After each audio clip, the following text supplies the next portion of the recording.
Hi beautiful people, welcome to আয়া Sophia. আপনারা পিছনে যে বিল্ডিংটা দেখতে পাচ্ছেন এটাই হচ্ছে বিখ্যাত আয়া সোফিয়া, আর আমি আপনাদেরকে ওয়েলকাম করছি কনস্ট্যান্টিনোপল থেকে।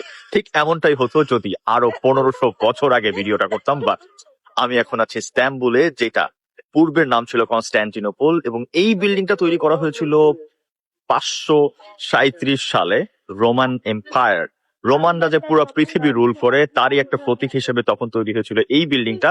এবং পরবর্তীতে সুলতান মেহমেদ টু মাত্র 21 বছর বয়সে 1453 সালে যখন দখল করে নেয় বাইজেন্টাইন, তখন সূচনা হয় অটোম্যান সাম্রাজ্যের নতুন স্বর্ণযুগের। আর তখনও এই বিল্ডিংটা একইভাবে মর্যাদাপূর্ণ ছিল।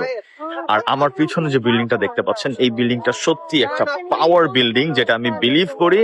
I am very happy and delighted আপনাদের সাথে শেয়ার করতে পেরে। তবে একটা জিনিস আমি খুব কমন পাই সব জায়গায়, সেটা হচ্ছে যত পাওয়ার, যত বড় ঘটনা, সবগুলোই আনসার্টেনিটি থেকে তৈরি হয়। একবার ভাবুন তো, মাত্র 21 বছর বয়সে এই এম্পায়ার, যেটা রোমানদের পাওয়ারফুল এম্পায়ার ছিল কনস্ট্যান্টিনোপল, সেটা অটোম্যানরা দখল করে নেয়, তাও আবার মাত্র 21 বছর বয়সী টকবগে এক যুবক সুলতান মেহমেদ টু। আমি আশিক খান, ওয়েলকাম করছি আপনাদের সবাইকে ইস্তাম্বুল শহর থেকে।